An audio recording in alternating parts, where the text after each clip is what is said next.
자, 미스터 진단 2부 본격적으로 출발을 해보겠습니다. 네. 자, 1부 시간 동안 여러 가지 종목들 진단을 도와드렸는데 2부에서도 종목 진단 계속 이어집니다. 네. 2부 들어서 종목 진단 뭐 요청해봤자 안 될 거야 이렇게 생각하지 마시고 아니, 진짜 아니에요. 지금도 괜찮아요. 정말입니다.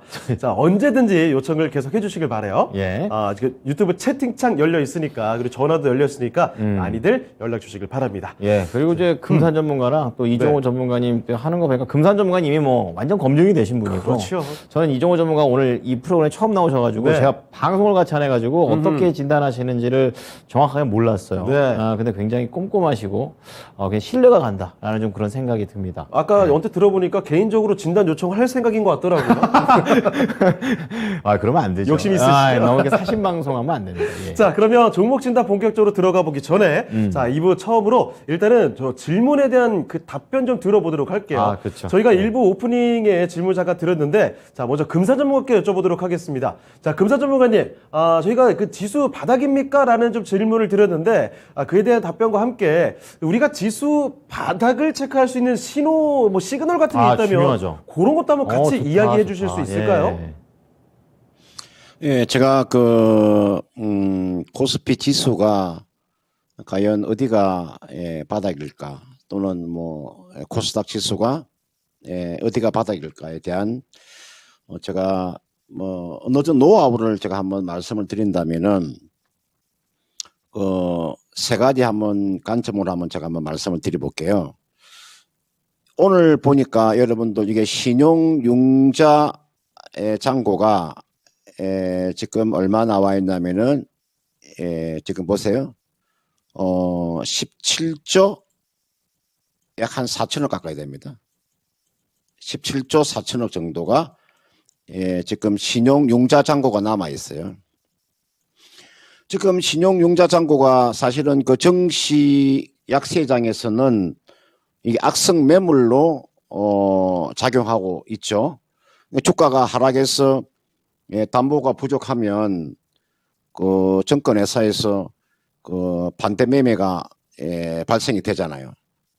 국내 증시가 지금 글로벌 증시 대비해서 부진한 이유가 이 반대 매매 매물이 압력을 높아지기 때문에 그런 거죠. 제가 그 지난 그 6월 초에 보니까 그때 신용융자 잔고가 얼마였냐면 6월 2일 날입니다. 6월 2일 날 그때 신용융자 잔고가 21조 5천억 정도 있었어요. 지금이 여러분들 오늘 이제 7월 8일이잖아요. 그죠? 오늘 지금 보면은 신용융자 잔고가 그 17조 4천억 가까이 되니까 대략 얼마 정도가 지금 줄었냐면 한 4조 가까이 좀 줄어들었죠.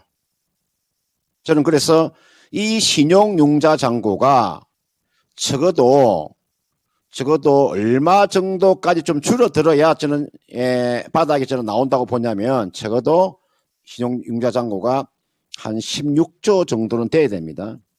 이 정도? 그러니까 16조 정도 나온다면 저는 시장은 저는 바닥을 찾지 않겠느냐 이렇게 보는 겁니다. 신용융자 잔고를 가지고 바닥을 잡는 첫 번째 제가 한번 이유를 말씀을 드렸고요. 저는 두 번째로 여기에 삼성전자에 한번 차트를 한번 볼까요? 이게 지금 여러분 삼성전자의 차트인데 삼성전자가 최고점이 나왔을 때가 여기입니다. 이게 이 날이 언제냐면은 지난해 2021년 1월 11일 날 이날 지금 장중 고점이 얼마가 나왔었냐면은 96,800원의 장중 고점이 나왔었죠.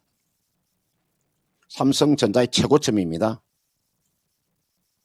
이때 지금 삼성전자의 거래량이 얼마가 거래가 터졌냐면은 9천만 주 정도의 거래가 터졌습니다. 9천만 주의 거래가 터졌다고. 오늘 삼성전자의 거래량이 1,500만 주니까요. 오늘 삼성전자의 거래량이 지금 1,500만 주 터졌잖아요. 삼성전자가 최고점을 찍었을 때 거래량이 9천만 주가 터졌잖아요. 이때 9천만 주가 터졌을 때 한번 곱해보세요. 96,800원 곱하기 9천만 주 딱 계산하면은 얼마가 나옵니까? 삼성전자의 거래량만, 거래 대금만 8조가 나온 거죠. 자, 그러면 저는, 삼성전자가, 제일 중요한 게 국내 시가 총액 1위 기업이기 때문에 삼성전자가 바닥을 다져줘야 됩니다. 그래서 저는 삼성전자가 적어도 1일 거래량이 5천만 주. 5천만 주 정도의 거래가 터지면서 장대 양봉. 장대 양봉이라고 어제도 지금 장중에 삼성전자가 실적 발표하면서 역대 두 번째의 그런 실적을 발표하면서 장중에 4% 정도의 상승세가 나오게 됐었죠. 그러면 삼성전자가 바닥권에서 대략 거래 한 5천만 주 정도 거래가 터지면서 한 5% 정도 장대 양봉이 나오면 제가 여기서 장대 양봉이라고 하면 이런 거, 이 정도. 이 보시면 이게 장대 양봉 있잖아요. 거래량이 5천만 주 정도 거래가 터지면서 장대 양봉 4%짜리나 5%짜리, 6%짜리 장대 양봉이 터지면 저는 거기가 저점이라고 봅니다. 보통 우리가 여러분들 이 거래량 증가는 우리가 변곡점이라고 할 수 있는데 우리가 이 거래량이 증가한다고 하는 것은 특정 주식에 대해서 관심을 가지는 새로운 투자자가 나타난다는 거니까요. 특히 바닥권에서 거래량 증가는 매집을 우리가 볼 수가 있는 거죠. 그죠? 그런 측면에서 삼성전자가 거래량이 5천만 주 이상의 거래가 터지면서 장대 양봉 4%짜리, 5%짜리, 6%짜리 한번 터지면 저는 거기가 지수의 바닥에 나온다. 이렇게 두 번째로 말씀을 드릴 수 있을 것 같고요. 마지막으로 지금 우크라이나하고 러시아 전쟁입니다. 여러분 지금 러시아나 우크라이나 지금 전쟁이 지금 5개월째 지금 접어들고 있는데 인플레이션 우리가 피크아웃 정점을 지나는 구간은 저는 종전선언이다. 사실은 지금 시대가 어떤 시대인데 푸틴도 한마디로 웃기는 거죠. 그죠? 지금 시대가 어떤 시대인데 전쟁을 일으킨다는 거. 그래서 이 종전이 나오는 시점이 저는 지수의 바닥에 나온다고 봅니다. 우리가 그 인플레이션을 촉발을 가져온 것이 근본적인 원인이 러시아 우크라이나 이게 전쟁이었을 거니까요. 전쟁이었으니까 우크라이나의 그 식량 문제, 그다음에 러시아의 석유 가스 문제, 이게 물가에 영향을 줬으니까요. 그런 측면에서 종전선이 저는 와야 된다. 그래서 제가 오늘 지수의 저점이 나오는 관점 세 가지를 말씀을 드리면 신용융자 잔고가 한 16조 정도 내려오는 경우, 삼성전자가 거래량이 터지면서 장대 양봉이 나오는 구간, 그 다음에 러시아와 우크라이나의 종전선언이 나오는 요 세 가지 신호가 나온다면 저는 지수는 저는 바닥을 치고 돌았을 것이다. 제 개인적인 생각이니까요. 한번 참고를 해보시길 바라겠습니다. 자, 지수 바닥의 신호 세 가지를 말씀을 또 해 주셨습니다. 이런 걸 여러분도 같이 한번 참고를 해주시면 좋겠습니다. 네. 이제 바닥을 찾는 신호까지 알고 또 대응을 하면 확실히 바닥만 알면 솔직히 완전은 그렇습니다. 쉽죠. 자, 다음은요. 꼭 잘 살아보세 님께서 유튜브로 한화 시스템 방산, 여기 또 방산도 뜨겁습니다. 네, 그렇습니다. 평단가 16,200원에 비중 30%. 좀 높게 들어가셨네요. 그러네요. 근데 30%인데 추가 매수를 또 고려하시는 것 같아요. 요즘에 근데 다 이 질문을 하세요. 왜냐면 또 어떤 종목을 가도 손실이 커졌으니까 이거 추가 매수 할까요라고 여쭤보시는 분들이 그런데 이미 비중들 다 많으십니다. 그러니까 이게 지수 떨어지니까 지금 종목들을 보면 여태까지 일부부터 종목이 다 같은데 네. 아니 종목은 다 다른데 차트는 저렇게 다 똑같아요. 똑같이 떨어져요. 예. 자, 그렇기 때문에 또 추가 매수를 계속 생각을 하게 만드는 그런 시장도 인 것 같기도 합니다. 예. 자, 평단가 낮춰야 될지 알아보도록 하겠습니다. 자, 이정호 전문가께 진단 요청을 했는데요. 자, 전문가님, 한화 시스템 어떻습니까? 이 평단가 추가 매수 해야 되는 건지 아니면 더 좋은 전략 있으시면 좀 알려주세요. 네, 알겠습니다. 네, 전략으로 자세하게 말씀해 드릴게요. 우리나라 방산 3대장이라고 한다면 하나 시스템, 하나 에어로스페이스, 그리고 한국항공우주 이렇게 3개라고 볼 수 있습니다. 둘 다 방산도 하고 우주항공도 다 하고 있는데 요즘에는 투탑이라고 저는 느끼고 있어요. 하나 에어로스페이스 그리고 한국항공우주 이렇게 하나 시스템은 약간 뒷전이다라고 느끼는데 그게 왜냐 이번에 누리호 발사할 때 하나 에어로스페이스 한국항공우주는 둘 다 전고점을 다 돌파를 했었어요. 그리고 다 조정이 오면서 떨어지는 모습이 나는데 하나 시스템 같은 경우에는 작년 3월 고점을 못 넘기고 있다. 그만큼 시장의 인식은 이제 좀 바뀌고 있다라고 느껴요. 그러니까 한 종목의 승부를 걸라고 하지 않는 게 제일 좋다라고 말씀을 해드리고 싶습니다.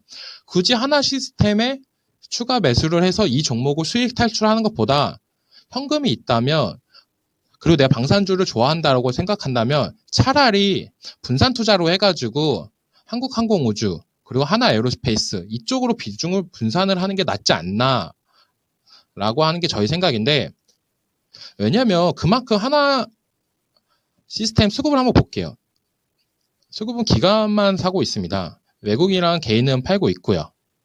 네, 한국항공우주 볼게요. 보시면 한국항공우주 보시면 외국인 기관들이 계속적인 순매수가 나오고 있습니다.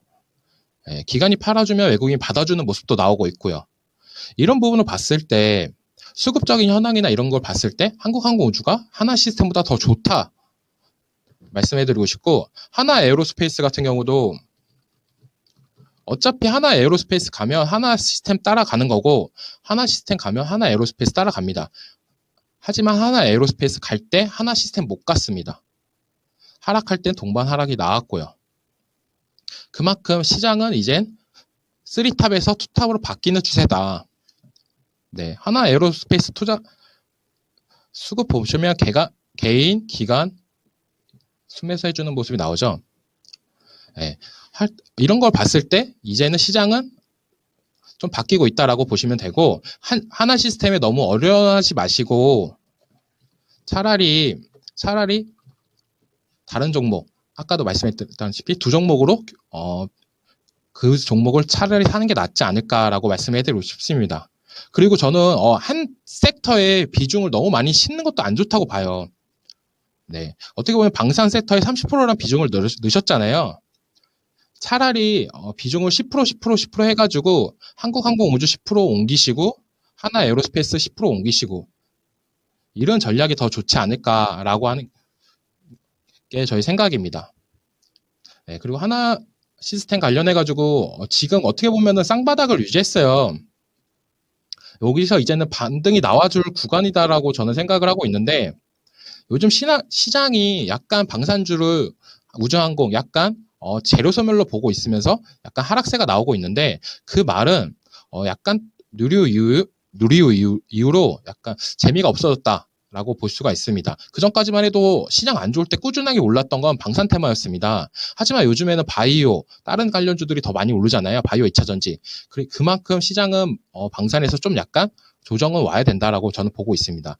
그러니까 차라리 하나 시스템보다는 한국항공우주 그리고 하나 에어로스페이스로 분산 투자를 하시는 게 괜찮고 이 하나 시스템 같은 경우는 그 세 종목 차트가 거의 다 비슷합니다. 그러니까 어느 정도 월요일 날 정도에 차라리 하나 시스템 비중을 줄이시고 두 종목으로 옮기시는 게 낫다라고 말씀해 드리시고 하나 시스템 기준으로 목표가는 이번 연도 끝까지 보신다면 방산이나 이런 부분은 윤석열 대통령 이후로 지속적으로 계속 언급이 되고 있잖아요. 그만큼 시너지는 있을 거다라고 생각을 하고 있고 이번 연도 실적은 그렇게 예상치는 그렇게 좋지는 않습니다. 그건 알고 계세요. 근데 기대감은 작년보다 더 많이 좋아졌다라고 라고 생각을 해주시면 됩니다. 실적은 떨어졌지만 기대감 더 많이 올라갔다. 그만큼 이 섹터도 기대감으로 더 올라갈 수도 있다라고 하는 게 저희 생각이니까요. 하나 시스템 같은 경우는 전고점까지 노려볼 만하다라고 생각이 들어서 2만 원 정도 부근에서는 수익 실현하시는 게 괜찮다라고 말씀해드리고 싶습니다. 이상입니다. 네. 자, 한화 시스템 방위 산업에 대해서 아주 세분화시켜서 네. 진단을 도와주셨는데요. 우선은 목표가 2만 원에 도달을 하게 되면 지금 한화 시스템보다는 다른 방산, 누리호와 관련됐었던 그 두 종목 쪽으로 포트폴리오를 분산시켜서 30만 원이니까 10%씩 이렇게 분산시켜서 가는 게 좋겠다. 이렇게 예. 얘기하시고 또 업종 내에서 또 힌트를 얻은 것이 종목이 많지만 네. 그 수급이 보고 있는 종목은 딱 정해져 있습니다. 그렇습니다. 네, 그렇기 때문에 이런 종목에 대한 트렌드까지 찾아낼 수 있는 꿀팁을 말씀드렸으니까요. 참고해 보시기 바랍니다. 네, 아주 그 많은 시청자분들께서 원하셨던 게 아닌가 싶어요. 그러게요. 방산 좋다 얘기는 많이 들어보셨을 텐데 그렇죠. 그 중에 누가 제일 좋냐라는 질문이죠. 내가 살라고 하면 이제 그때부터 살짝 고민이 오는 거죠. 그렇습니다. 네. 자, 이런 궁금증 많이 해결되셨길 바라고. 네. 자, 또 다음 종목 진단으로 가보겠습니다. 자, 이번에 살펴볼 종목은 또 유튜브에서 찾아봤는데요. 아주 많이들 좋아하시는 단어로 닉네임을 잡아주셨네요. 따상님께서. 아름답다. 좋네요. 예, 그렇습니다. 자, 따상님께서 보내주신 종목은 네. 제주 맥주입니다. 자, 제주 맥주 많이 빠졌는데 본전이라도 하려면 어떻게 해야 할까요? 라고 해서 봤더니 많이 밀렸네요. 매수 가격이 3,349원입니다. 12%. 비중이 아주 많은 건 아니신데 지금 주가 상황이요. 차트 보시면 바로 느끼시겠지만 그러면 최저가 수준이에요. 그러네, 바닥이네요. 주가가 지금 2,000원대 초반. 3,349원에서 매수하셨으니까 엄청난 손실이 나와 있습니다. 자, 그러면 이 제주 맥주에 대해서 본전을 갈 수 있는 전략이 있을지, 매수가까지 과연 가능할지 한번 확인해 보겠습니다. 네. 자, 금산 전문가님을 골라주셨네요. 자, 금산 전문가님, 제주 맥주입니다. 어떻게 할까요? 예, 제주 맥주, 제가 좀 술을 할 줄 알면은 제가 그 제주 맥주에 대해서 종목 진단을 좀 똑소리나게 해줄 텐데 제가 술을 아예 못해요. 지금 소주도 못하고 맥주도 못하고 막걸리도 못하고 제가 1년에 한 3년에 한 번 정도 맥주 한 컵 정도 마시려나 소주는 아예 안 마시고요. 그러니까 제가 술을 먹지 못하기 때문에 이 제주 맥주에 대한 그 진단을 제가 제대로 할지 모르겠는데 원래 이게 제주 맥주가 그 지난해 5월 달인가 상장이 됐죠. 이때 제가 알기로는 그 경쟁이 치열했었습니다. 공모가 경쟁률이 치열했었죠. 내가 알기로는 이 경쟁률이 한 1,700대 1 정도 아마 됐을 거예요. 이 정도. 상당히 경쟁률이 치열했습니다. 왜냐하면은 국내 최초로 지난해 수제 맥주 기업이 상장이 되었으니까요. 이때 상장될 때 어떤 조건으로 상장이 된 거냐면요. 여러분들 그 테슬라 요건 상장이라 그래서 한번 설명을 제가 간단하게 해드릴게요. 테슬라 그 요건 상장이라고 그래서 보통 우리가 이제 그 기업이라고 하는 상장 요건에 미달되더라도 성장 잠재력이 있는 기업에 대해서는 이 성장 가치를 주는 제도죠. 이게 2017년도에 이게 시행이 된 거죠. 지금 제주 맥주가 사실은 지금 6월 달 7월 달이면 지금 가장 성수기잖아요. 그죠? 이게 원래 이 제주 맥주라고 하는 것은 이게 이 맥주 제조업 특성상 이 유행 자산에 여러분 아마 이 감가상각이 아마 상당히 비중이 클 거예요. 그러니까 유행 자산의 감가상각비가 워낙 크기 때문에 이 기업이 최소한 한 3, 4년, 4, 5년 정도는 흑자를 내기가 어려워요. 왜냐하면 앞에서 제가 말씀드렸죠. 유행 자산에 대한 감가상각을 해야 되기 때문에 흑자로 돌아서기가 어려울 거예요. 제가 앞에서도 말씀을 드렸었는데 우리가 주식을 하시면서 한번 보세요. 지금 2019년도부터 지금 이렇게 적자를 계속 보이고 있잖아요. 그죠? 이거는 여러분들이 그 주식을 하시면서 꼭 한번 생각을 하세요. 과연 제주 맥주가 이 기업이 성장성이 있느냐를 봐야 되잖아요. 기업을 분석을 여러분들이 주식을 하시면서 이 기업에 대한 분석을 좀 하세요. 그냥 아무렇게나 주식 투자하지 말고요. 요 분석을 좀 하세요. 분석을. 어떻게 할 것인가에 대한 분석을 좀 하셔야 되는데 전혀 분석하지 않고 그냥 주식을 하시니까 이 종목을 지금 매수 가격이 3,349원이면 이건 이렇게 하세요. 이거는요. 제가 봤을 때는 지금 아마 이번에 지금 이게 여름이 성수기가 지나면 주가 반등 주기 쉽지 않습니다. 이번 기회에만 반등 못하면 어려워요. 3,349원에 지금 12%를 가지고 계시니까 이 종목이 지금 저점이 나와 있습니다. 이 자리가 1,955원이 지금 저점이 나왔잖아요. 그럼 주가가 한번 리바운딩이 나오면 어디까지 한번 리바운딩이 나올 수 있냐면은 한 2,500원 정도. 요 정도는 리바운딩이 나올 수 있습니다. 2,500원에서 2,600원 정도. 지금 현재 가격이 지금 2,170원이잖아요. 이 정도 오면 한번 매도를 하세요. 그러니까 지금 이분께서 3,349원에 지금 매수를 하셨는데 그 매수가까지는 그렇게 쉽지 않을 것 같아요. 그러니까 지금 비중을 12% 가지고 있으니까 2,500원 넘어가면은 매도한다는 생각. 물론 뭐 주가는 뭐 3,000원 가까이도 한번 내다보시고요. 제가 최대한 3,000원을 말하는 겁니다. 최대한 3,000원. 짧게는 2,500원 정도 아마 그 반등이 나오면 매도하고 빠져나오는 전략. 이번에 제가 방금 말씀드렸죠. 이 성수기가 지나가게 되면 비수기로 접어들면 주가는 탄력을 받기가 어렵습니다. 그리고 이 기업의 흑자로 돌아서기가 쉽지 않다는 점 꼭 말씀을 드리니까 그렇게 한번 참고를 해 보시길 바라겠습니다. 자, 제주 맥주 살펴드렸습니다. 이 종목 좀 많이 내려가 있기 때문에 걱정 좀 많이 하셨고 네. 본전까지 올 수 있을까 여쭤보셨는데 이 본전까지 계속 기다리면 쉽지 않을 것 같은데요.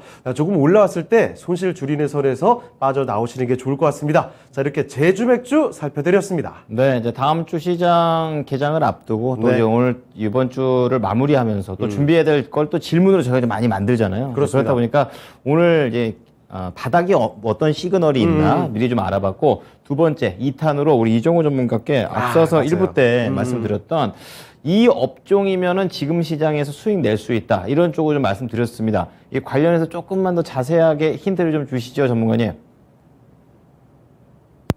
있는 접종이 OTT라고 말씀드렸잖아요. 왜 OTT를 보고 있냐? 요즘 시장이 분위기가 심상치 않아요. 그 말이 뭐냐면요.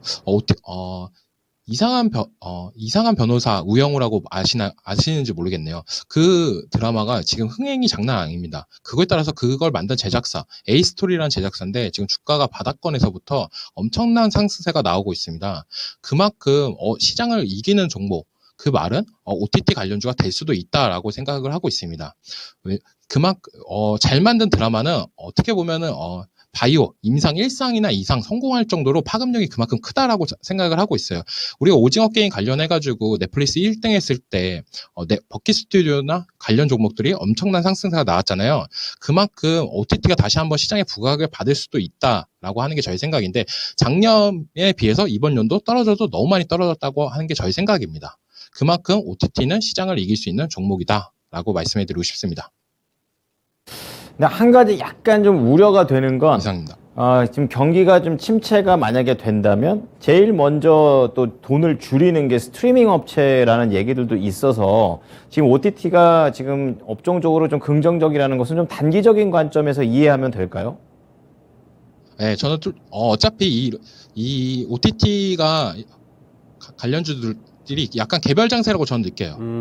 그만큼 어떤 종목, 옛날에 OTT 관련주들이 올릴 때는 전체적으로 다 올랐습니다. 네. 하지만 이번처럼 A스토리만 올라주는 모습이 나오는데 그만큼 약간 기대작이 있는 종목들, 갖고 있는 제작사나 그런 부분이 있다면 저는 그 부분을 좀 집중적으로 공략을 하는 게 좋지 않을까라고 생각을 하고 있습니다. 그렇군요. 이 뭐 스튜디오 드래곤이나 이런 것도 보면은 최근에 네. 증권사 리포트에서 여러 가지 드라마들을 뭐 대거 런칭한다 뭐 이런 얘기들도 있기 때문에 네. 우리 이종호 전문가 말씀대로 이 드라마가 약간 될 것 같아. 네. 약간 그런 걸 만든 종목을 한번 골라보는 것도 좋을 것 같습니다. 실제로 또 이정우 전문가 언급해 주셨던 그 우영우 저 정말 열심히 보고 있거든요. 네, 박은비 씨 사랑합니다. 네. 팬심 한번 드러냈고요. 갑자기 사랑해요. 자, 그러면 이제 다음 종목 진단 바로 가볼게요. 네. 자, 이번에 살펴볼 종목은 유튜브에서 또 살펴보도록 하겠습니다. 네. 이 수박님께서 보내주신 종목이거든요. 여름에 맞는 분이시군요. 갑자기 시원해지네요. 네, 그렇습니다. 자, 수박님께서 보내준 종목은 선진입니다. 자, 매수 가격부터 먼저 안내를 해드릴게요. 자, 매수 가격은 13,930원에 매수하셨고요. 비중은 15%입니다. 지금 10,000원 조금 넘는 수준인데 손실을 좀 보고 계시죠. 자, 매수가까지 힘들까요? 역시 오늘 질문이 거의 비슷해요. 손실이 하도 커지니까 매수가까지만 그러니까. 네. 안타깝습니다. 손실 줄이거나 매수가까지만 할 수 있으면 좋겠다 이런 말씀들 많이 해주시는데 그렇습니다. 추가 매수가 또 가능한지 손절 필요성 있는지 비중 축소를 하는 건 어떤지 이 대응 전략도 자세하게 좀 안내해달라는 의견이 나와 있습니다. 그렇습니다. 부탁이시죠? 자, 그러면 이정호 전문가를 찍어주셨거든요. 바로 한번 넘겨보겠습니다. 자, 이정호 전문가님, 선진이라는 종목 갖고 계신데 이 종목 앞으로 매수가까지 과연 올 수 있을지 물어보셨거든요. 종목 진단 전략을 어떻게 가야 되겠습니까? 이 선진 관련 종목은 어떻게 보면 사료 관련주라고 볼 수도 있어요. 그만큼 올라줄 땐 엄청난 상승세를 올라주다가 지금은 약간 주춤한 모습인데 이게 약간 러시아 우크라이나 관련해가지고 지속적으로 올라줬던 부분이 있잖아요. 곡물 사료 관련 테마들이. 하지만 이 선지는 그중에서도 관련 테마에서도 약간 밑에 있는 종목이다라고 저는 느껴요. 다른 뭐 고려산업이나 현대사료, 한일사료 이런 종목들은 진짜 많이 올라갔는데 이 종목은 그거에 맞춰서 많이 올라가지도 못하고 떨어지는 건 똑같이 떨어지고 있다라고 보고 있습니다. 그만큼 시장에서는 약간 테마는 약간 줄세우기다라고 저는 말씀해드리고 싶어요. 간단하게 말씀해드린다면 시장에서 1등이다, 대장주다라고 하는 놈들은 많이 올라갈 때도 올라가고 조정 줄 때도 조금밖에 조정 안 주는데 그 밑에 있는 뭐 3등주, 4등주, 5등주들 같은 경우에는 올라갈 때는 조금밖에 못 올라가고 조정 줄 때는 더 많이 떨어진다. 라고 볼 수 있습니다. 그게 대표적으로 이 선진이라는 종목을 딱 생각이 나네요. 그만큼 이 종목은 시장에서 곡물사료 테마에서도 되게 핫발인 종목이다 라고 말씀을 해드리고 싶은데 지금 들어가신 가격대도 생각보다 높아요. 그리고 이 구간 동안 다른 곡물사료 관련주들은 반등세가 나왔는데 얘는 그냥 쭉 떨어지고 있다. 왜냐하면 시장에서 계속적으로 이슈가 나오잖아요. 곡물사료 관련해가지고 이제 끝난다. 아니다. 이제 더 시작이다. 약간 이런 부분이 나오면서 다른 대장주들은 그만큼 변동성이 생겼는데 이 선진이라는 종목은 지속적으로 하락세밖에 안 나왔다. 그러니까 이 종목은 어떻게 보면 이제 곡물사료 관련해가지고 이제 끝이다. 라고 저는 말씀해드리고 싶습니다. 네. 그만큼 약간 비주류 종목을 매매하는 게 되게 힘들다라고 말씀을 해드리고 싶어요. 여기서 보시면 이때 거래량 터질 때 주가는 잘 올라갔습니다. 하지만 요즘 같은 경우에 주가는 떨어지지만 반등세도 안 나오고 있어요. 다른 종목들은 반등도 나오지만 그만큼 시장에 매력이 없는 종목이다라고 인식이 박힌 종목들은 반등이 나오려면 추가적인 하락세가 더 심하게 나와야 그때 저가 매수가 나온다라고 저는 생각을 하고 있기 때문에 이 종목 같은 경우는 저는 추가적으로 더 하락세가 더 나올 수 있다라고 저는 생각을 하고 있어요. 그래서 이거 같은 경우는 추가 매수나 이런 부분을 고려하지 않는 게 좋다라고 말씀을 해드리고 싶습니다. 비중도 15%고 하면은 생각보다 많은 겁니다. 테마성 종목인데, 한 종목에 15%면은, 단기성으로 들어가서 짧은 손절로 나왔어야 되는데 그 손절 자리도 놓쳤다라고 말씀을 해드리고 싶어요. 지금 가격대에서, 지금 진입하신 가격대에서 들어가서 손절 가격대는 13,000원에서는 무조건 팔았어야 됩니다. 네. 이쪽에서 모든 이평선들이 깨지고 하락할 때, 공포가 제일 크게 떨어집니다. 그 이후로 주가는 쭉 하락세가 나왔고요. 그러니까 단타를 치실 때, 비중 단타를 치실 때 꼭 손절가를 잡고 치시는 게 제일 좋다라고 말씀을 드리고 싶어요. 이 13,000 부근에서 충분히 들어갈 수도 있다라고 저는 보고 있습니다. 이때 봤을 때 분위기도 좋아요.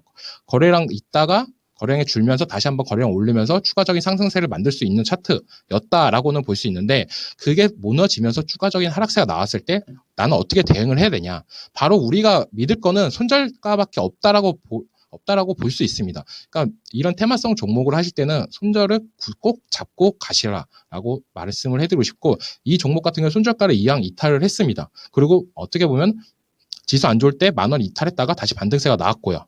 그리고 재차 다시 한번 올라줄까 말까 지금 고민하는 자리라고 저는 보고 있어요. 여기서 다시 한번 재량 거래가 터져서 올라가 준다면 좋겠지만, 시장은 곡물 사료가 이슈가 나올 때 이 종목 말고 대장주가 먼저 오릅니다. 예, 나도 똑같은 사료주, 곡물주를 들고 있는데 왜 내 종목만 못 가? 이러면 과감히 정리를 하시는 게 제일 좋다라고 말씀을 해드리고 싶어요. 그때가 가장 제일 주식 투자하면서 마인드, 멘탈이 제일 많이 다 깨질 때라고 저는 생각하고 있기 때문에, 그만큼 테마성 종목은 1등, 2등주까지만 노리지 그 밑에 종목은 절대 건드리지 마라라고 말씀해드리고 싶고, 이왕 만원대 부근이니까 조금만 더 버틸 수 있다면 9,800원 손절가 잡고 가시는 게 가장 이상적이다라고 말씀을 해드리고 싶습니다. 그리고 만약 추가 매수는 절대 하지 마세요. 이 종목에. 차라리 다른 종목, 그 돈으로 다른 종목, 저가권 종목 많습니다. 떨어진 종목 많으니까 다른 종목 사서 메꾸시는 게 낫고, 만약 지니까 13,900원에 온다면 과감하게 정리를 해주시고, 이 정도 부근만 왔어도 저는 그냥 11,000 후반대 이 정도 때만 와도 그냥 과감하게 손절이라고 권해드리고 싶습니다. 그만큼 이 종목이 반등세가 그렇게 크지 않을 거라고 느끼고 있어요. 네. 그러니까 꼭 대응 잘하셔서 나오시길 바랍니다. 이상입니다. 자, 이정우 전문가께서 선진 살펴주셨습니다. 네. 참고를 하시길 바라고요. 교훈 또 한 가지 얻고 갑니다. 이렇게 테마성 이슈 붙어 있는 종목들, 분명히 손절가를 딱 잡고 들어가셔야 이렇게 손실이 갑자기 커져가는 구간 방지를 할 수 있다는 점, 다음번에 투자하실 때는 꼭 많은 참고를 하시면 좋을 것 같습니다. 네. 자, 선진 살펴드렸습니다. 그냥 무조건 좋다더라. 네. 이 소리만 듣고 들어가시면 고생하십니다. 게다가 손실 좀 났는데 뭐 놔두면 언제가 다시 오르겠지. 네. 이러다가 손실 커지면 그때는 감당이 안 되거든요. 그렇습니다. 네, 미리미리 딱딱 가격도 정하고 전략도 완벽하게 세우셔야 됩니다. 좋습니다. 자, 이번에는요, 전화 왔다고 합니다. 네. 한번 받아보겠습니다. 사랑합니다, 시청자님. 네, 감사합니다. 예, 연락 주셔서 감사합니다. 네. 자, 우리 시청자님을 고민하게 만드는 종목, 어떤 종목입니까? 네, 비덴트고요. 네. 아하. 매수가는 9,450원에 7%거든요. 7%. 어떤 게 가장 고민되세요? 너무 많이 빠져가지고 얘가 정말 지금 올라갈 수는 있을까. 가상화폐가 지금 굉장히 안 좋잖아요. 그렇습니다. 안 그래도- 너무 많이 아이고. 빠져서 그게 더 예, 걱정이에요. 안 그래도 우리 시청자님 비덴트를 가져오셨다고 하시길래 가상화폐 네. 시세를 좀 봤어요. 한 2,900만 원 정도 최근에 올라갔다가 지금 현재 기준으로 2,800 왔다 갔다 하는 이 정도 상황이거든요. 그러니까 상당히 비덴트도 힘든 그런 상황을 좀 보내고 있는 상황이고, 올 한해는 거의 뭐 계속 내려왔어요. 정말 그렇습니다. 폭락 네. 수준입니다. 올라갔던 거 거의 초입 수준까지 내려와 있는 그런 상황인데, 자, 그러면 가장 궁금하신 거는 어떤 걸까요?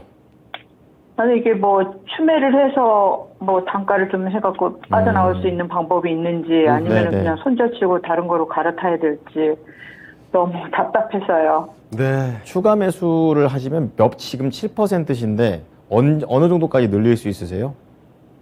늘리는 거는 뭐 20%까지라도 늘릴 수는 있는데, 얘가 비전이 없는 애면 네네. 거기다 그렇죠. 이렇게 더 네. 비중을 실을 필요가 있을까. 그래서요, 여쭤보고 어떻게 해야 네. 될지. 네, 아유, 전화 잘 주셨습니다. 이 가능성을 좀 보고 돈을 네. 넣더라도 넣어야죠. 알겠습니다. 그러면 어떤 분께 진단 받고 싶으십니까? 예, 금산 전문가님이요. 네. 네, 전문가님, 시청자님이 이제 비덴트 관련해서 좀 고생이 심하십니다. 어떻게 할까요? 네, 안녕하세요.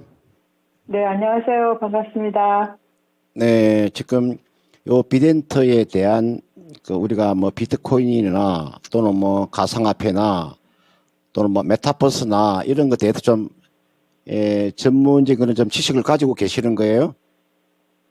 많은 지식은 없고요. 그냥 뭐 그런 좀 메타버스 이런 거하고도 좀 연관이 돼 있는 거로 알고 있었는데 너무 많이 네. 빠지니까 도대체가 어떻게 해야 될지 몰라서요. 네, 앞으로 이제 주식을 하실 때, 우리 그 사장님이 잘 아시는 분야 있잖아요. 네, 그 분야에 대한 종목을 가지고 매매를 하세요. 네, 그러니까 아주 어려운 종목에 대해서는 되도록이면은 양대 시장의 종목이 2,000개 이상 되는 종목이 있는데 어려운 네. 종목을 가지고 매매하지 마시고, 그리고 너무나 급등락이 나오는 종목은 네. 반드시 그 손절을 하셔야 되니까 제가 아무튼 제가 진단해 드릴 테니까요. 네. 잘 듣고 궁금한 게 있으시면 물어보세요. 네. 네, 여러분들 우리가 이제 주식을 함에 있어서 보통 등락이 큰 종목군들이 있잖아요. 등락이 큰 종목군들은 여러분 반드시 주식을 하실 때 요 손절이라고 하는 걸 지키세요. 손절을요. 이 손절을 못하면 안 됩니다. 주식을 하실 때 반드시 이게 이 손절이라 하는 게 있어요. 요 손절을 잘 지키시라고요. 주가가 급등락이 나오는 종목은 손절을 잘 하셔야 된다는 걸 제가 꼭 말씀을 드리겠고, 여러분들 이게 비덴트라는 기업 자체가 사실은 이 기업이 많은 기업이냐면요. 제가 기업에 대한 분석을 한번 해드릴게요. 요 비덴트라는 그 기업은 사실은 여러분들 방송용 장비 업체예요. 방송 장비 있잖아요. 요 방송 장비 업체입니다. 이 주력 사업이에요. 그런데 비덴트가 사업 영역을 확장을 하면서 세계적인 암호화폐, 그래서 빗썸이라는 한데 빗썸, 요 빗썸에 지금 지분을 투자했잖아요. 그죠? 그러니까 세계적인 암호화폐, 그래서 빗썸에 지금 비덴트가 이게서 투자를 했잖아요. 아마 내가 2대 주주로 알고 있는데, 그래서 지금 이 비덴트라는 기업 자체는 우리가 지금 비트코인 또는 뭐 가상화폐, 최근에 요 주가가 이렇게 급등했던 이유 중에 한 가지가요. 이게 보세요. 이게 이렇게 급등했었잖아요. 이렇게. 이게 그 작년 이렇게 폭등을 했었죠. 주가가 만 원대 주가가 얼마까지 3만 6천원까지 왔었죠. 이때 요 지금 비덴트 주가가 급등한 이유가 그때 우리가 NFT라 그래서 있잖아요. 그죠? 우리가 NFT라 그래서 지금 그 대체 불가능한 토큰, 여기에 지금 빗썸이 지금 비덴트가 빗썸에 아까 내가 투자했다 그러잖아요. 그죠? 근데 빗썸이 다시 이 NFT 이쪽에 지금 커머스 사업에 지금 진출했거든요. 그러니까 빗썸이 이 불가능한 토큰 쪽에 진출하다 보니까 지금 비덴트 주가 한번 급등이 나왔었어요. 이때가 열풍이 불었었잖아요. 그죠? 이 비덴트와 비슷한 종목이 지금 우리 기술 투자가 있잖아요. 이게 지금 우리 기술 투자잖아요. 그죠? 우리 기술 투자도 또 하나의 그런 가상화폐 거래소인 언비터, 언비터를 운영하는 그 두나무의 그 지분을 지금 한 7% 정도가 가지고 있는 기업이잖아요. 우리 기술 투자가. 그렇죠? 그러니까 언비트를 운영하는 두나무의 지분을 가지고 있는 거죠. 그래서 암호화폐 시장이 좀 커지게 되면 주가도 반등 나오는. 그러니까 우리 기술 투자와 좀 비슷한 뭐 기업이라고 보시면 크게 무리가 없어요. 그런데 이제 지금 자리는 있잖아요. 주가가 지금 최근에 저점에 다 나왔어요. 이거는 이제 언제든지 하면 리바운딩 하면 세게 나올 수 있습니다.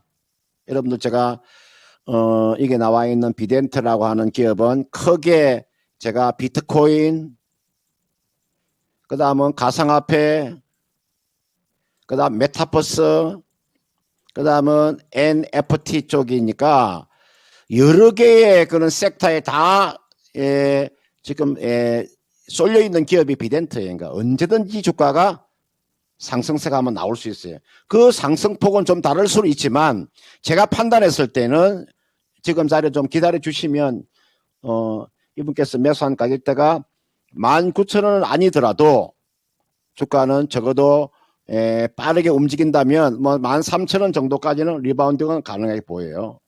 제가 1차적인 매도 목표가를 제가 13,000원 정도로 한번 제시를 해드릴게요. 1차적으로요. 지금 비중이 지금 그 7%를 가지고 계시니까 3% 정도는 비중 한번 채워보세요. 지금 7%를 지금 가지고 계시니까 한 3% 정도 한번 더 추가를 하시면 되거든요. 그래서 추가하셔가지고 13,000원 정도에서 한번 매도하는 전략. 13,000원은 제가 판단했을 때 요 가격은 기본적인 가격이라고 보시면 돼요. 왜 13,000원 기본적인 가격이냐면 지난해 NFT 주가가 그때 열풍 불 때 하면 주가가 1차 상승세가 나왔던 요 지점이기 때문에 요 지점까지는 리바운딩은 나올 수 있어요. 조금 좀 시간 투자하신다면은 13,000원까지는 리바운딩이 나올 수 있다. 그러면 추가 매수는 얼마에서 추가 매수 하시면 되느냐? 제가 봤을 때는 이 종목은 지금 주가가 8,920원이니까 혹시나 주가가 8,500원 정도 내려온다면 요 정도 여기에서 3% 정도를 추가한다. 또는 뭐 5% 정도 요 정도 이 정도 좀 추가하셔가지고 이 종목은 13,000원 정도에서 빠져나오는 전략. 이 종목은 기본적으로 있잖아요. 지분법 이익이라는 게 있잖아요. 그죠? 그러니까 여러분들 세계적인 암호화폐 그래서 빗썸을 지금 투자한 거니까 이 기업은 자체적인 영업이익은 아니더라도 이 기업은 지금 지분법 이익이 생기는 기업이니까요. 그리고 재무제표도 그렇게 썩 나쁘지는 않고 다만 주가의 등락이 워낙 크기 때문에 개인이 한번 대처하기가 쉽지 않아요. 이거는요. 발빠르게 매매를 하셔야 돼요. 이런 종목은요. 급등락이 나오는 종목은 발빠르게 매매를 하셔야 돼요. 그러니까 안 되면은 빠르게 아까 제가 말씀드렸잖아요.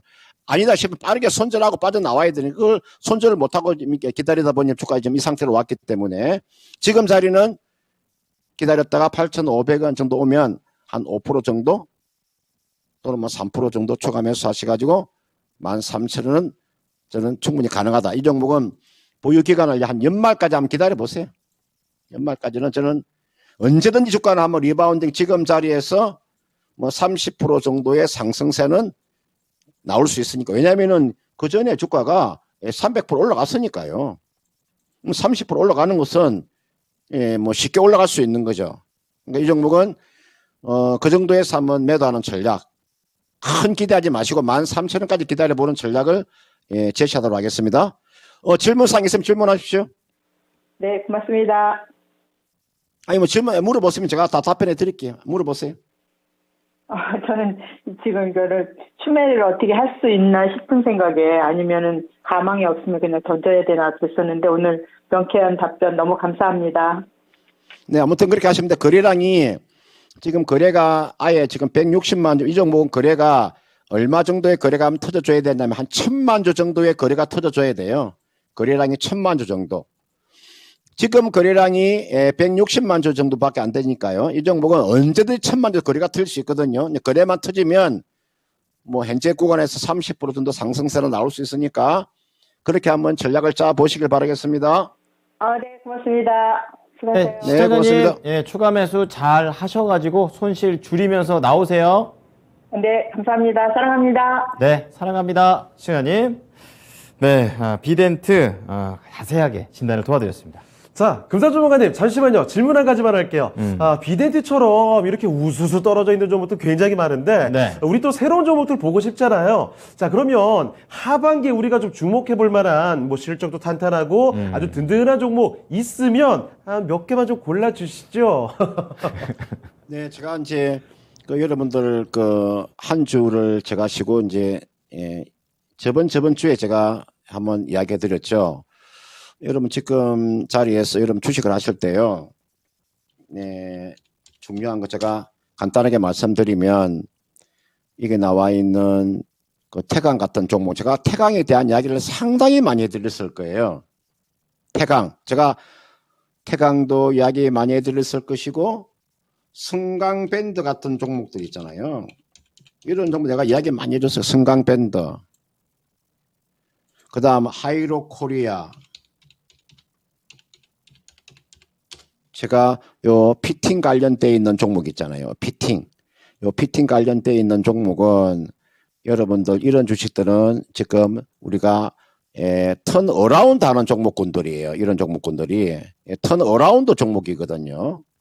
그러니까 이런 종목을 여러분들이 잘 보세요.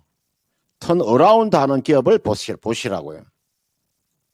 그러니까 지금 당장 지금 이제 실적보다는 앞으로 연말 정도까지 가져갔을 때 추세 상승이 나올 수 있는 종목은 저는 피팅주라고 봐요. 여러분들 이날 제가 한번 예를 들어서 요 태강이라는 종목이 이날 한번 급락이 나왔잖아요. 이날 보세요. 잘 들어보세요. 이날 아마 장중에 13% 급락이 나왔잖아요. 이때가 기회가 왔었어요. 이때가 유가가 100달러를 딱 무너지는 날이었어요. 그죠? 8% 정도 유가가 급락하면서 경기 침체 이야기가 나오니까 풍력주하고 그죠? 태양광 조선주가 급락을 했잖아요. 이날에 기회가 왔었다고요. 항상 주식은 기다리고 있다가 빠질 때 있잖아요. 그때 찬스를 노리세요. 여러분 이게 이 자리가 얼마나 기회가 왔었어. 이날 주가가 급락해서 기회가 왔었잖아요. 이날요.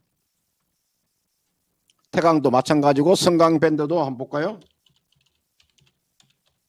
이게 나와 있는 성강밴드도 이날 보세요. 급락이 나왔잖아요. 빠르게 지금 만회하 이날도 급락이 나왔잖아요. 제가 요 피팅이라고 하는 것은 여러분 제가 설명 다시 피팅이라고 하는 것은 조선도 들어가고요. 건설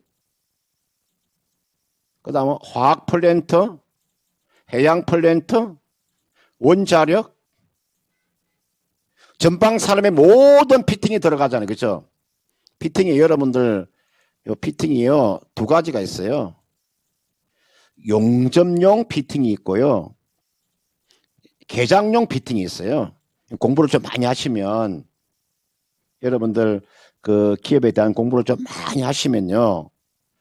용접용 피팅이 뭐며 개장용 피팅이 뭔가를 알 수가 있어요. 그래서 이게 나와 있는 제가 딱 세 종목 한 업종 중에서 딱 세 종목 제가 태강과 성강밴드와 하이로코리아를 제가 말씀을 드리겠고 그 다음 이게 보시면은 제가요 수급을 한번 보여드릴게요. 여러분 이게 수급을 잘 안 보시는데 이게 보시면은 이 기업의 수급을 한번 제가 보여드릴까요?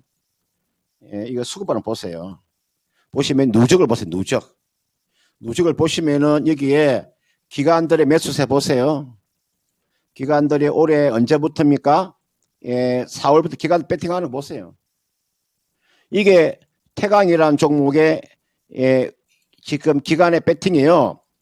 여러분들 4월달까지만 하더라도 이 종목에 거의가 물량이 없어요. 지금 100만 주가 배팅이 된 거예요. 100만 주를 매집해 놓은 거예요.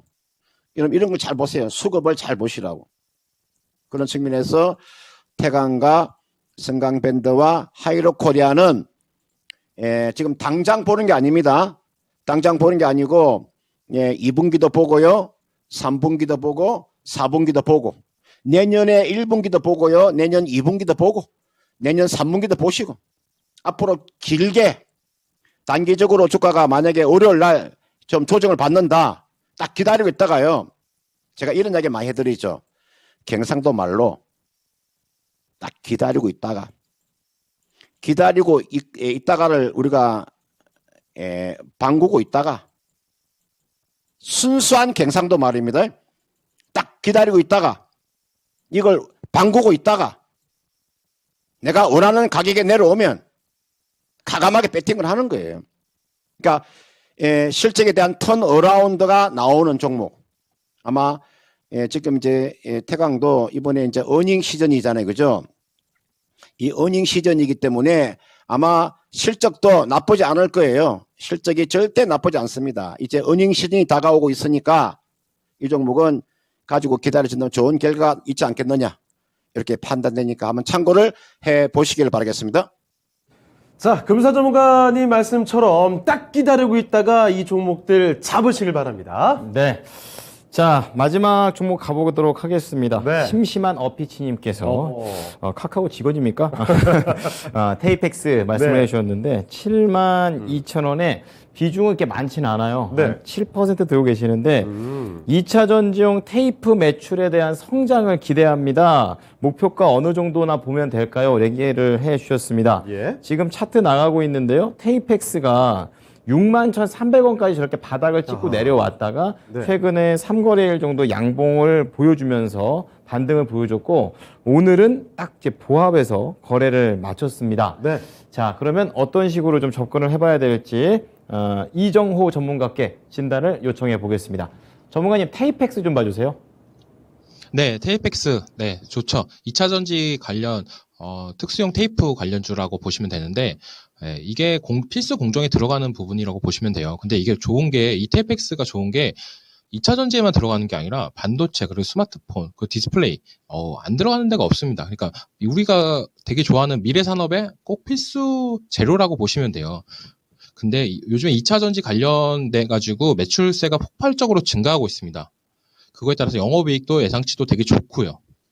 근데 그거에 따라서 주가도 많이 올라왔죠. 그거에 따라서. 근데 보시면은 네, 기업 분석 보시면은 매출액 느는 것보다 영업이익이 느는 게 더 크다라고 보시면 돼요. 거의 50% 이상? 50% 정도로 증가입니다. 이런 종목이 요즘 시장에서 가장 좋다라고 저는 보고 있어요. 네, 그만큼 차트도 바닥을 찍고 다시 반등하는 모습인데 저는 비중 별로 없는 거 보니까 추가 매수도 지금 괜찮다라고 보고 있어요.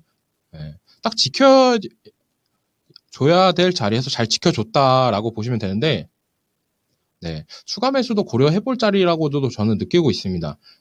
네, 그만큼 비중도 많이 안 들어갔고 이 종목 같은 경우에는 더욱더 상승세도 나올 수 있다라고 하는 게 저희 생각인데 추가 매수는 언제쯤 노리시는 게 좋냐 21일선 안착을 하고 노리는 게 더 낫다라고 말씀을 해드리고 싶어요. 사실 7만 원 부근 정도에 차라리 안착하고 캔들이 한두 개 정도 지나간다면 추가적인 상승세가 나올 수도 있다라고 저는 느끼고 있는데 근데 이 종목 같은 경우에 좀 단점은 고가 대비 많이 안 떨어졌어요. 요즘 트렌드가 시장에서 30% 이상 떨어진 종목들이 바닥권 다지고 올라주는 모습이 나오는데 이 종목 같은 경우 고가 대비 많이 안 떨어졌다는 게 조금 흠이지만 그만큼 안 떨어졌다는 이유는 이 회사의 성장성 그리고 2차 전지용 관련 테이프의 성장성을 기대하시는 가 많다라고 봐요. 2차 전지 관련해가지고 양극재, 음극재 회사들은 다 PBR 장난 아닙니다. 근데 이 회사 보시면 아직도 저평가다라고 저는 느껴요. 그죠? 그만큼 필수 재료이지만 그만큼 많이 부각은 안 됐다 시장에. 그게 좀 안타깝다라고 저는 말씀해드리고 싶은데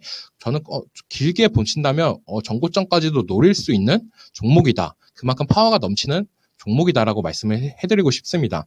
네, 추가 매수 할 수 있으면 권장해드리고 추가 매수한 다음에 목표가는 전고점인 9만 원 넘겨서 10만 원까지는 노리시지 마시고 9만 5천 원 정도까지가 전 괜찮다라고 보고 있고 9만 5천 원까지 노리시는 게 좋다고 보고 있고 그다음에 손절가는 이때가 제일 마지노선입니다. 5만 원 초반대, 5만 2천 원 부근. 근데 이 가격대까지 과연 올까 저도 그게 궁금합니다. 왜냐하면 그만큼 이 종목은 성장성이나 이런 부분이 탄탄하다. 요즘같이 다들 얘기하잖아요. 실적주. 그만큼 실적주 좋다. 근데 2차 전지까지도 껴있는 실적주다. 얘가 하는 일은 반도체도 들어가고 디스플레이도 들어가고 스마트폰도 들어간다. 안 들어가는 데가 없는 놈이니까 하나 갖고 가시는 것도 괜찮다라고 말씀해드리고 싶습니다. 그만큼 좋은 종목 잘 들고 가신다면 꾸준하게 수익은 될 거라고 보고 있는데 그렇게만 하면 좀 재미없으니까 좀 힌트를 드릴게요.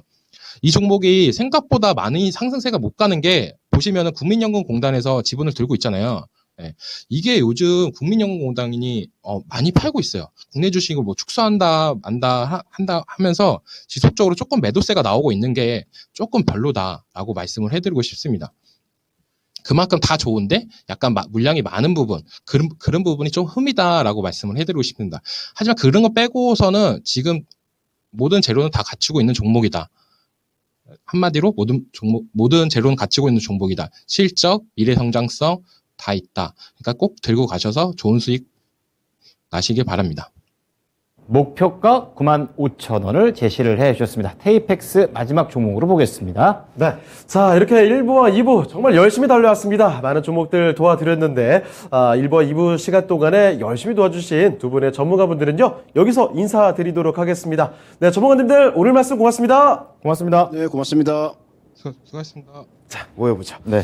자, 지금까지 다양한 투자 판단에 대해서 도움 말씀을 드렸습니다. 하지만 특정 종목의 상승 그리고 하락을 보장하지 않으니까요. 이 점은 꼭 알아주시길 바랍니다. 네, 시장 흐름의 변동성이 좀 심하기 때문에 맞아요. 계속 엉덩이가 들썩거립니다. 네. 하지만 아까 금산 전문가님이 말씀해 주셨던 것처럼 잘 방구고 있다가 적절한 타이밍이 왔을 때 그냥 확 그냥 잡아서 네. 수익을 내셨으면 좋겠습니다. 다음 주에 뵙겠습니다. 고맙습니다.